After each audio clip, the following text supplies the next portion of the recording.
Hey everybody, this is Christina from Brush and Bristle Studio. Hope you're having a good day today so far. Today I'm going to go over how to use the 40-ounce nameplate mockup. Now, before we get started with the tutorial, I will say that my mockups are primarily made for Photoshop and Photopea. One of the reasons that you have to use my mockups in those two programs is because of the smart objects.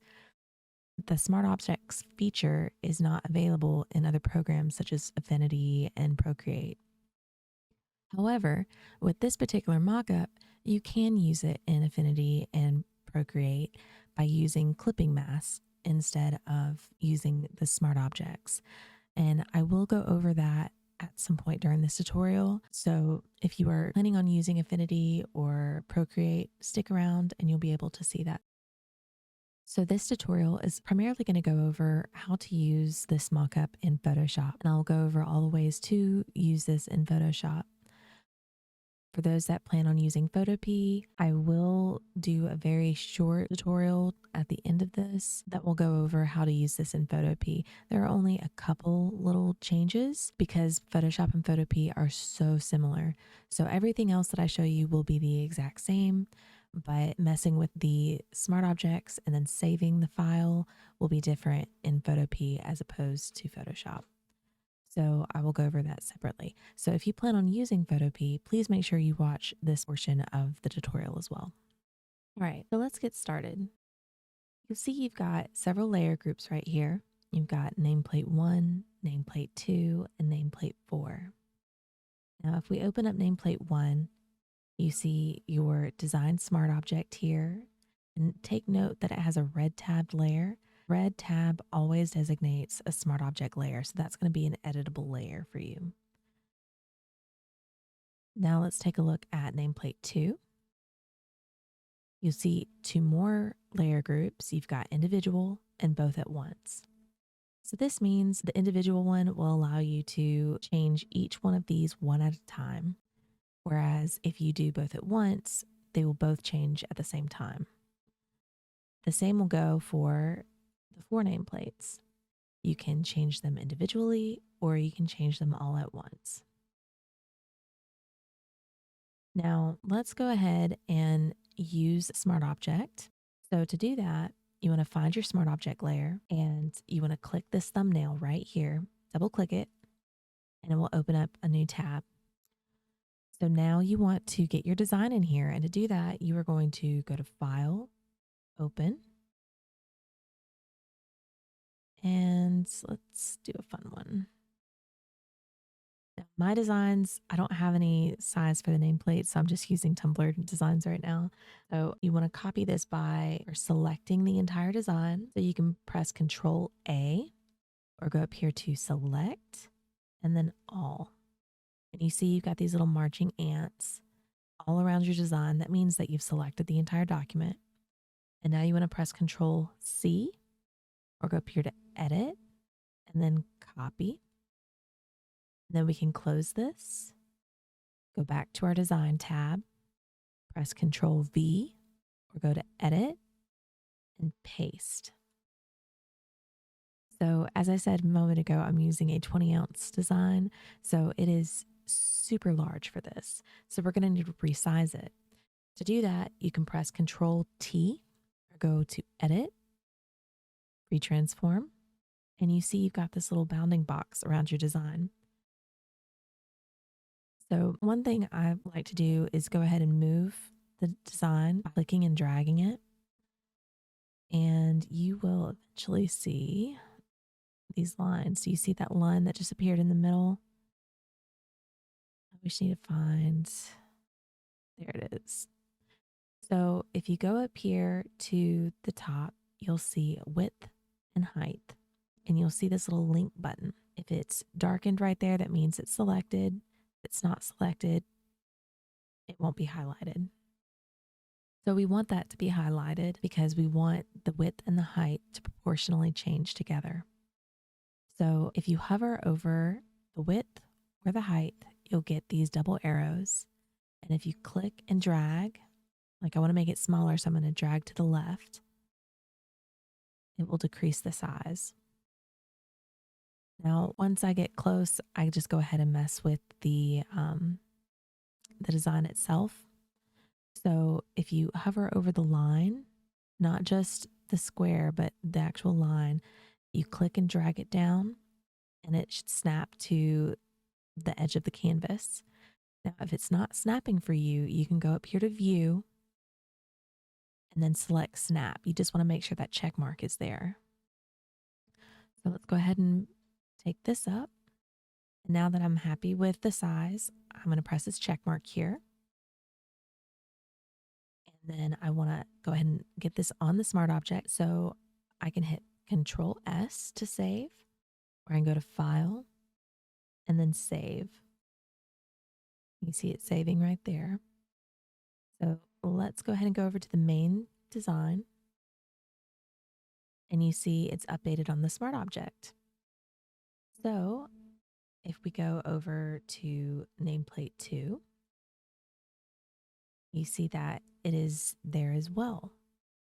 And this is on the individual one. So you'll have to update this one as well. So again, red tab layers, and it says smart object left, smart object right. So that'll help you determine which one is which that you need to mess with.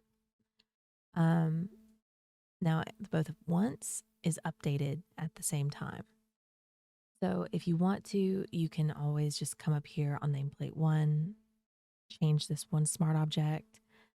And if you need to change out to look at 2 nameplates or 4 nameplates, you can see that quickly. Okay, so now I'm going to show you how to use a clipping mask here in this place. So I'm going to go back here and remove this image just so you can see that it's white, it's blank. And we still have the design copied to our clipboard. So I'm going to press Control V to paste it. Or again, you can go to Edit and Paste. And now our design is here, but we still have the problem with the size. So we need to resize it by doing Control T or going to Edit Transform. You want to go up here to the design, resize it.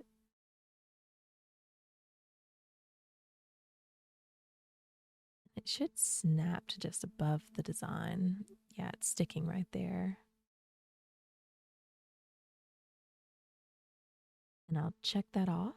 Now to do a clipping mask on this, you're going to right click on this layer right here. And you're going to go to Create Clipping Mask, or as it says right beside it, you can hit Alt Control G. And there you go. So this is something that you're going to be able to do on Affinity and Procreate as well, even in Photopea. Like most art programs have clipping mask available.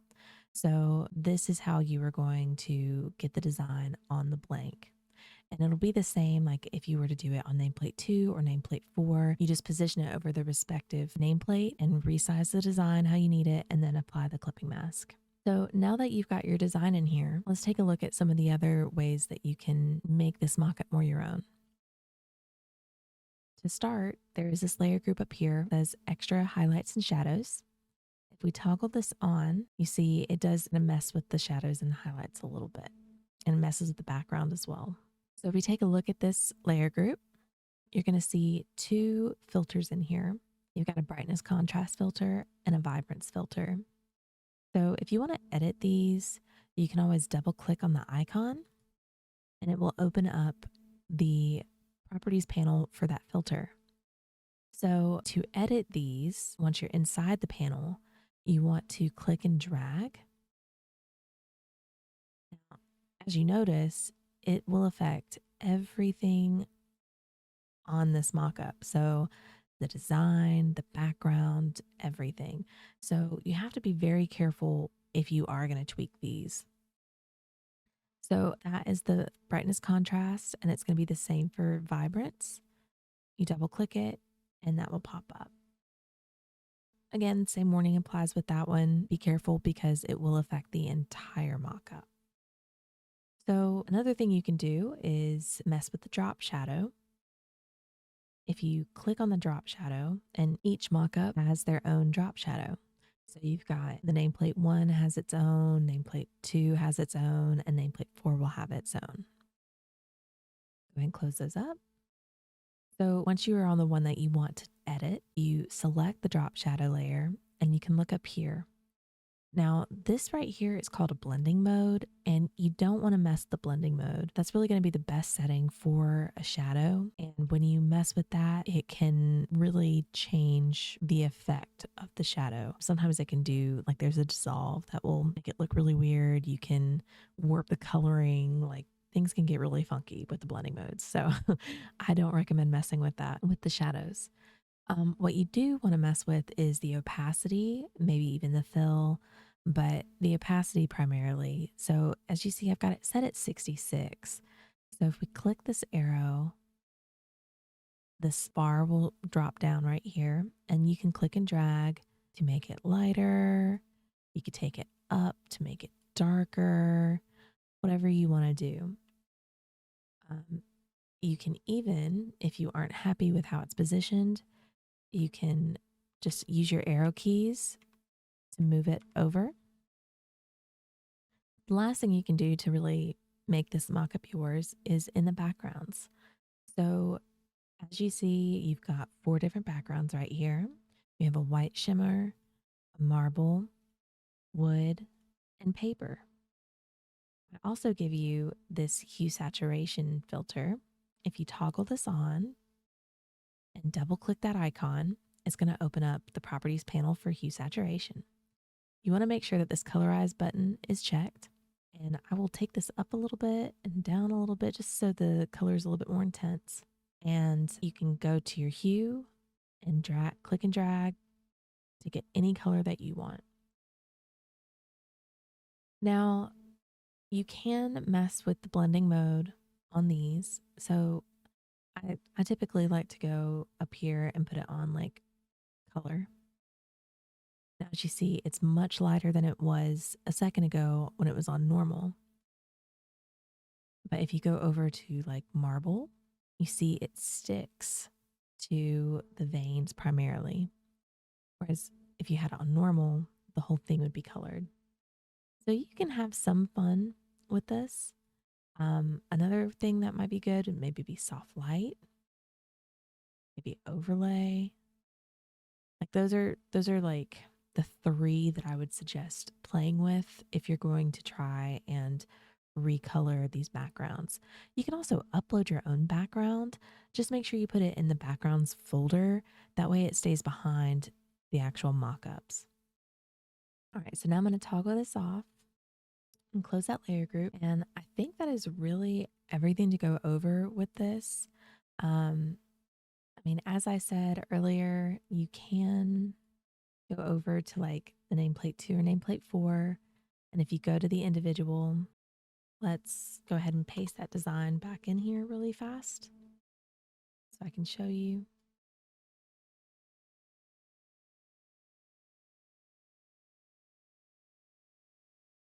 I'll save that. Now let's go back to the main document and open up that layer group. We'll double click this smart object and let's open up a different design. I'm going to copy and paste and resize.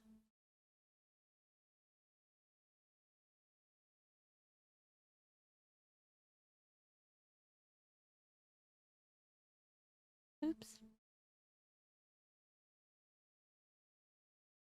Now we're going to save.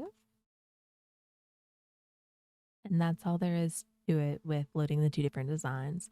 So, and it's going to be the same thing with nameplate 4. You just have to open up each individual layer. But it doesn't take long to update, as you see. Now, when you're happy with them, you can go up to File and save a copy, or you can press Alt Control S and it'll allow you to save your mockups. All right, so this is how you use the 40-ounce nameplate mockup in Photoshop. If you stick around for a moment, I'll go over the very small little changes in Photopea. But if you have any questions or need help with anything, please feel free to reach out to me. I'm always happy to help. You can contact me in my Etsy shop or leave a comment down below. But I hope this tutorial was helpful and I hope you enjoy your mockup. See you later. Hey everybody, welcome back. So in this part of the tutorial, I'm going to go over how to use the mockup in Photopea. As I said before, it is just very small changes because Photopea and Photoshop are very, very similar programs. So Photopea is a free web-based software. You can use it on a computer, on your iPad, your tablet, whatever. As long as you have a web browser, you can access it. So to get there, just go to www.photopea.com. You do not need an account to have this. It may ask if you want an account, but you don't have to have one. If you have an ad blocker on, you will get some little notices up on it. So you can just ignore those. They will ask, like, if you're using an ad blocker, please donate $15. You don't have to do that. So as you see on the left side, you can connect up with various cloud services. Down at the bottom, it shows that you can use all different types of files. So you can use this just like any other art program. And it's very, very convenient because you can do it on the go from the comfort of your iPad. So to get started, let's go to Open from Computer. We're going to open up the mockup. And again, we're going to look for that red tabbed layer and we're going to double click that thumbnail. And now let's go to File. And in Photoshop, we pressed Open, but here we're going to press Open in Place. So as you see, this saved us a couple steps. So it automatically copied, pasted, and set it to free transform for you. So that is really nice that it can save you a couple steps. That's steps is time. So we're going to resize this really fast and accept that. And you can press Control S again to save, or go up here to File and then Save Smart Object. Smart Object updated. Go back to the main document. And you see you've got it here. Now you can make your changes, do whatever you need. And once you're ready to save, you're going to go up here to File and Export As. And then I typically save mine as JPEGs. And then you can name it. If you change your mind on format, you can change that here. You've got your width and height, but I do not recommend resizing it. And then you've got your quality. Quality, if you take a look, it's 100%. And if you look down here, it shows like it'll save at 2.7 megabytes. So if you are trying to save on file size, you can always take this down. And as you watch this, the number goes down as well. So like 90% is 967 kilobytes. So that's just showing you all the different things you need to know for this.